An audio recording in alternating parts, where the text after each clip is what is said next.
हमारे यहाँ लोकतांत्रिक विचार है, भिन्न भिन्न मतों के लोग हैं।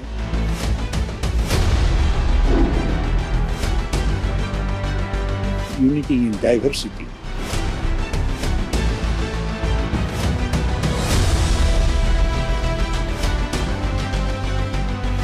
नमस्कार, आप देख रहे हैं न्यूज इंडिया। मैं हूं आपके साथ पूजा मोहन पांडे।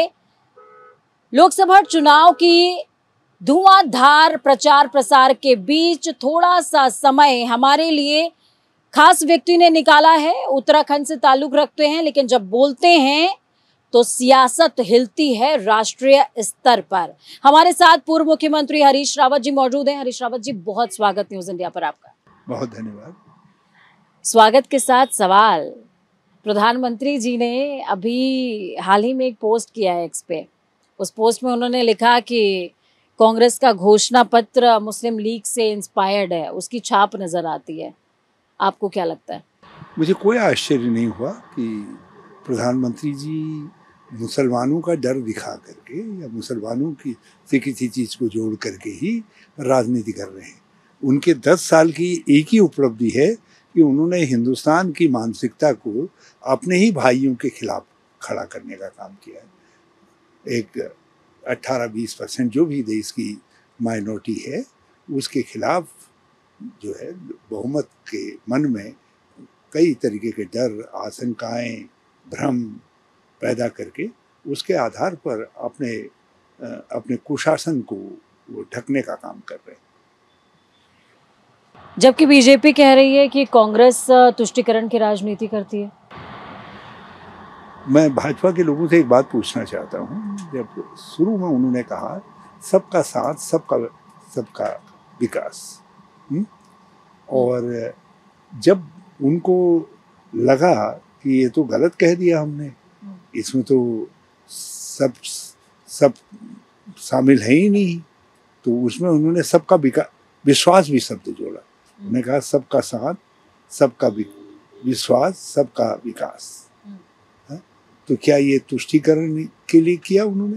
मैं उनसे पूछना चाहता हूँ, ये सबके विश्वास में कौन लोग सम्मिलित थे जिनका विश्वास जो है मोदी जी जीतना चाहते थे? तो कांग्रेस भी उन्हीं का विश्वास जीतने के लिए, क्योंकि देश के अंदर सभी वर्गों का विश्वास से ही देश चलता है, और जब देश में शांति अमन रहता है तभी देश आगे बढ़ता है, तो और देश का मान बढ़ता है। तो भाजपा को इस बात को समझना चाहिए। केवल तुष्टीकरण कहने से कोई आरोप किसी पर चस्पा नहीं होता है। हमने सभी वर्गों की पुष्टिकरण किया। हमने सभी धर्म, जाति, संप्रदाय, क्षेत्र, भाषा, भाषी, संस्कृतियाँ, खान पान, रहन सहन, जो बहुलवादी भारत है, हमने उस बहुलता को सम्मान दिया और उस बहुलता के बल पर ही भारत आगे बढ़ा। इसीलिए कहा गया कि यूनिटी इन डाइवर्सिटी। और पाकिस्तान एक धर्म के आधार पर बना, वो बिखर गया, 2 भागों में बंट गया। अभी तीसरे भाग की तैयारी हो रही है और अंदर अशांति है। और हमने सब धर्मों को जोड़ करके सर्वधर्म समभाव, जो सनातन धर्म की परंपरा थी, वसुधैव कुटुंबकम की, हमने उसको अपना मूल मंत्र बनाया और उस आधार पर हम एक हैं और निरंतर आगे बढ़ रहे हैं, निरंतर तरक्की कर रहे हैं। यूजीसी को लेकर के जिस तरीके से आपने अपनी क्वेरीज जाहिर करी, आपने साफ तौर पर कहा कि उत्तराखंड को प्रयोगशाला बना दिया गया है, लेकिन उन तमाम विरोधों के बावजूद यूसीसी अब लागू हो चुका है। आपको क्या लगता है कि बीजेपी की जीत में हडल का काम यूसीसी करने वाला है, या फिर कांग्रेस के लिए एक प्लस पॉइंट साबित हो सकता है? ये कुछ नहीं है। एक विफल मुख्यमंत्री ने अपनी विफलताओं को, अपने से उठते सवालों को छिपाने के लिए यूसीसी का सहारा लिया। कुछ कहो तो यूसीसी कहते हैं, और मैं कहता हूँ यूसीसी से उत्तराखंड को मिला क्या? बल्कि आप पता चला है कि यूसीसी से अब उत्तराखंड के अंदर जो हमारे लोग आशंकित है, हमारी ज़मीनें बिक रही है, हमारे अस्तित्व और हमारी पहचान खतरे में है, उसके लिए भी खतरा पैदा हो गया है। क्योंकि यूसीसी में ये कह दिया गया है कि जो भी 1 साल जिसको यहाँ आए हुए हो गए हैं, उस पर यूसीसी लागू हो जाएगा। तो आप एक राज्य के अंदर 2 तरीके के कानून तो होंगे नहीं कि कुछ बातों में आप कहें नहीं इतने वर्षों बाद लागू होगा। जब आपने यूसीसी में कह दिया 1 वर्ष बाद ये उन पर अमल में लाया जाएगा, तो इससे राज्य की लोग जो राज्य का पहचान का खतरा है वो बढ़ गया। हरीश जी, देखिए लगातार कांग्रेस एक तरह के सवाल से और घिरी रहती है। वो आरोप भी कह सकते हैं उसको, आप सवाल भी कह सकते हैं। वो सवाल है परिवारवाद। और आपसे इस सवाल का जवाब इसलिए भी आवश्यक हो जाता है क्योंकि हरिद्वार लोकसभा सीट पर वीरेंद्र जी ताल ठोक रहे हैं। देखिए, स्वयं प्रधानमंत्री ने एक बार कहा कि अकस्मात कोई आता है और उसको कुछ दे दिया जाता है क्योंकि वो किसी परिवार का है, तो वहाँ तो परिवारवाद है।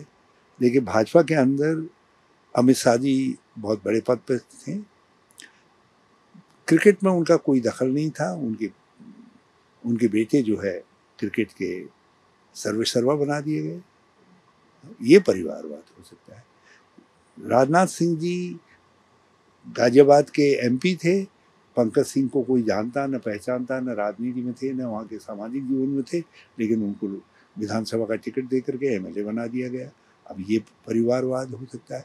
लंदन से पढ़ करके आए, पढ़ के आते ही वसुंधरा राजे के बेटे जो है दुष्यंत को एमपी का टिकट दे दिया गया, तो वो परिवारवाद है। तो परिवारवाद वो नहीं है कि कोई व्यक्ति काम करते करते अपना स्थान बना रहा है। वीरेंद्र रावत जी ने 25 साल कांग्रेस में काम किया है और पिछले 15 सालों से हरिद्वार में मेरे साथ निरंतर काम कर रहे हैं। जब मैं यहाँ का एमपी चुना गया तब से निरंतर मेरे साथ काम कर रहे हैं। यहाँ के दुख सुख में हैं, यहाँ के गाँव के घर को समझते हैं, यहाँ की परिस्थितियों को समझते हैं, समाज को समझते हैं। तो इसलिए हम ये परिवारवाद जो है एक भाजपा का प्रोपोगेंडा हो सकता है, लेकिन इसका जनता जनार्दन के ऊपर कोई असर नहीं है क्योंकि वीरेंद्र उनके जाने पहचाने नाम है। वीरेंद्र उनके जाने पहचाने नाम हैं, लेकिन तमाम जो लोग हैं, अभी मैंने आपको मंच से भी कहते हुए सुना कि किस तरीके से किसानों के लिए सबको यूनाइट करने का काम आप करेंगे। वीरेंद्र रावत ने भी 72 सूत्रीय कुछ एजेंडा रेडी किया है, उसका भी जिक्र आपने मंच से अभी किया था। वो क्या है, एक बार तमाम दर्शकों को बताइए। देखिए, बहुत सारे काम मेरे कार्यकाल में शुरू हुए थे, कुछ काम आगे नहीं बढ़ पाए थे और वीरेंद्र ने अपनी समझ देख करके और सामाजिक समझ, सामाजिक समन्वय आदि सब बिंदुओं को देख करके उन्होंने कहा यदि मैं उम्मीदवार हूँ तो मुझको हरिद्वार के लोगों के सामने एक एजेंडा रखना चाहिए। मैं केवल नारे के आधार पर चुनाव में नहीं जाना चाहता, मैं एक एजेंडे के आधार पर चुनाव में जाना चाहता हूँ और मैं उनको शाबाशी देता हूँ कि उन्होंने वो एजेंडा लोगों के सामने रखा और लोगों को बड़ा पसंद आ रहा है। वो एजेंडा लोगों को पसंद आ रहा है। कई जगहों पर इस तरीके की भी बातें होती हैं कि कांग्रेस आपस में यूनाइट नहीं है। कांग्रेस लोकसभा का चुनाव आखिरकार लड़ेगी तो लड़ेगी कैसे? देखिए, हम लोकतांत्रिक पार्टी है, हम भाजपा की तुलना में नहीं देखा जा सकता है। भाजपा फ्रेंचाइजी होल्डर है आरएसएस की, इसलिए वो रेजिमेंटेड पार्टी है, वो एक उससे गवर्न है। और हमारे यहाँ लोकतांत्रिक विचार है, भिन्न भिन्न मतों के लोग हैं।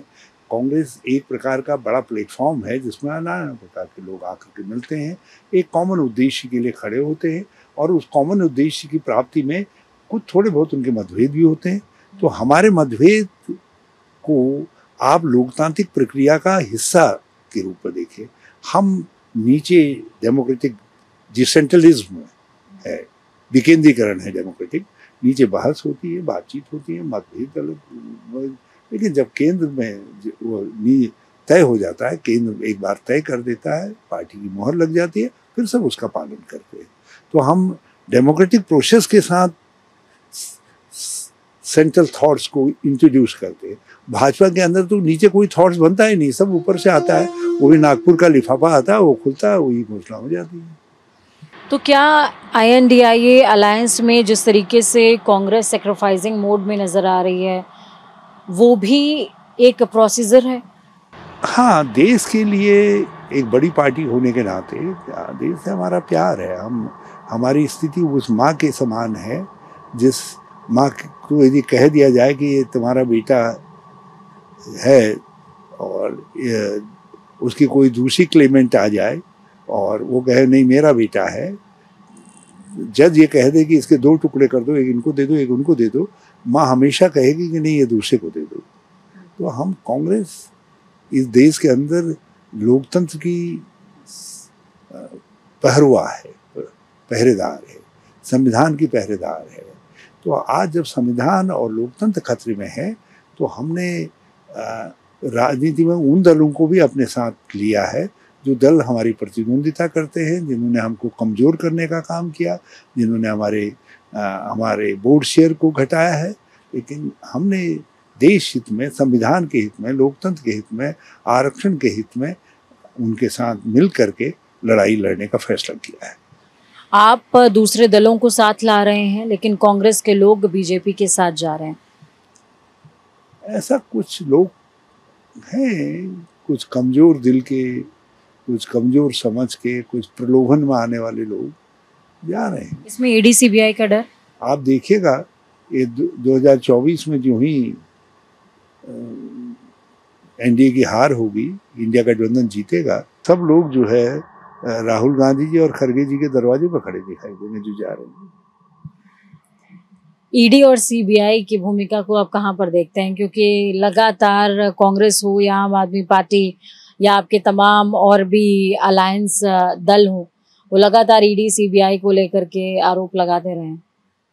सत्यता है, आप किस तरीके से उपयोग कर रहे हैं, आप अपने राजनीतिक विरोधियों के खिलाफ इस्तेमाल कर रहे हैं, और जिसको आप भ्रष्ट बताते हैं, सार्वजनिक रूप से घोषणा करते हैं, महापात की बताते हैं, जब वो अपने दल को तोड़ देता है, आपका सहायक बन जाता है, तो आप उसको पाक साफ धुला बना देते हैं, जैसे अजीत पवार जी और उनकी कंपनी के संबंध में हुआ, या ये जो अशोक चौहान जी के विषय में हुआ और उनके विषय में हुआ। तो ये सारी चीज़ें हैं, जो झुका उनके सामने वो तो साफ पाक हो गया, धुला हुआ हो गया। वॉशिंग मशीन एक प्रकार की बड़ी लॉन्ड्री बन गई है भाजपा, जिसमें जो है कोई भी जब जा रहा है, लॉन्ड्री से बाहर आते ही बिल्कुल धवल चिट्टा बच जा रहा है, और अंदर जा रहा है तो भ्रष्ट है, और उस पर सिद्धांत लागू होता है, न खाऊंगा न खाने दूंगा, मगर किसी को दूसरी पार्टी में रहने नहीं दूंगा, उनको अपनी पार्टी में सम्मिलित करवा करके धुला करके बाहर भेज दूंगा। चुनाव कैसे हो रहे हैं हरीश जी? बहुत अच्छे हो रहे हैं, कांग्रेस जीत रही है, कांग्रेस जीत रही है, लोग परिवर्तन के लिए वोट दे रहे हैं।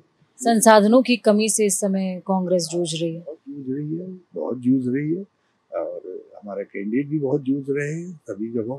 राज्य में भी संगठन संसाधनों की कमी से बहुत जूझ रहा है, लेकिन किसी तरीके से काम निकाला जा रहा है, एक दूसरे के सहयोग से काम निकाला जा रहा है। और हमारा कार्यकर्ता जो है अब कह रहा है भाई कोई बात नहीं, यदि दाल भात नहीं भी है तो हम घर से ही खा के आएंगे, मगर, और अब तो हमारा कार्यकर्ता घर से ही रोटी चावल बना करके ला रहा है, दूसरों को भी खिला रहा है, खुद भी खा रहा है। दूसरे को भी खिला रहा है और खुद भी खा रहा है। कांग्रेस के अगर कार्यशैली की बात की जाए, वो हमेशा से बहुत ही शांत रही है। बीजेपी हमेशा से बहुत आक्रामक कार्यशैली में रहती है। मौजूदा समय में जब आप तमाम कार्यकर्ताओं से, लोगों से मिलते हैं, तो क्या आपको लोगों की आंखों में आक्रामकता की आवश्यकता नजर नहीं आती है? यह आपने बड़ा गहरा प्रश्न किया है। भारत का स्वभाव ही शाकाहारी है, सनातन धर्म का स्वभाव भी शाकाहारी है, और कांग्रेस का स्वभाव भी शाकाहारी है।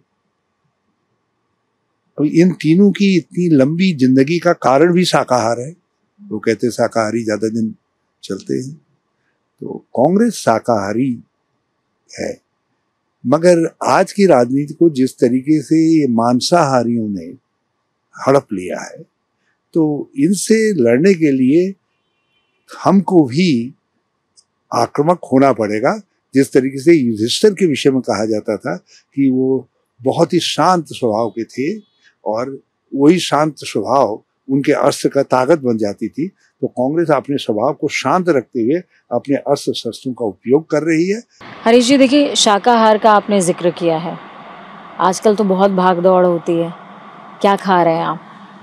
बिल्कुल शाकाहारी खा रहा हूँ, बल्कि पहले दही कम खाता था, अब दही ज़्यादा खा रहा हूँ, क्योंकि गर्मी बढ़ गई। गर्मी भी बढ़ गई, और मैं चाहता हूँ कि मेरा स्वभाव जो है कांग्रेस सनातन धर्म और भारत की तरीके से शांति बना रहे। गर्मी किस बारे में बढ़ गई है, मौसम की या सियासत की? मौसम की भी बढ़ गई है, सियासत की भी बढ़ गई है, और सबसे बड़ी बात यह है कि भाजपा के जो कुकर्म है, राजनीतिक कुकर्म है, जिस तरीके से वो विपक्ष मुक्त भारत बनाने के लिए हर तरीके के संसाधनों को उपयोग कर रहे हैं, तो लोकतंत्र के सेवक के रूप में वो बहुत चिंतित हूँ। संसदीय लोकतंत्र में पक्ष और विपक्ष दोनों शक्तिशाली चाहिए, उसी में जनता का हित है। तो इसलिए थोड़ा सा मैं ज़्यादा तपिश महसूस कर रहा हूँ, इसलिए जो है अब मैं शाकाहारी भोजन में दही का ज़्यादा इस्तेमाल कर रहा हूँ। एक आखिरी सवाल हरीश जी, प्रधानमंत्री नरेंद्र मोदी ने एक नारा दिया है, अब की बार 400 पार और 370 बीजेपी के लिए, उस पर आपका क्या कहना है और कांग्रेस के लिए आप क्या सेट कर रहे हैं? सच कहूँ, जब भाजपा का कोई वाहन एक नारा लगाते हुए निकलता है तो जो आम आदमी होता है वो बताता है, हाँ अब के होगी तुम्हारी हार, हम करेंगे तुमको तड़ी पार। तो ये है हरीश रावत, बेबाक बोल के लिए जाने जाते हैं। जब बोलते हैं तो सियासत सत्ता दोनों हिल जाती है, और राजनीति की पुरोधाओं में से एक बेबाकी से इन्होंने बयान रखा है और कहा है कि संभावनाएं कभी भी परिवर्तित हो सकती हैं, और संभावनाओं के गर्भ में जो छिपा है वो किसी को भी चौंका सकता है। और कांग्रेस के लिए इस समय मौसम सकारात्मक है। इस दौरान उन्होंने ये भी कहा कि बीजेपी सबको डराने का काम कर रही है, लेकिन जनता डरने वाली नहीं है। ईडी सीबीआई का भी जिक्र उन्होंने किया, कहा वॉशिंग मशीन है जो जाता है धुल जाता है, डरने वाले डरते रहेंगे, काम करने वाले काम करते रहेंगे। बहुत शुक्रिया हरीश जी।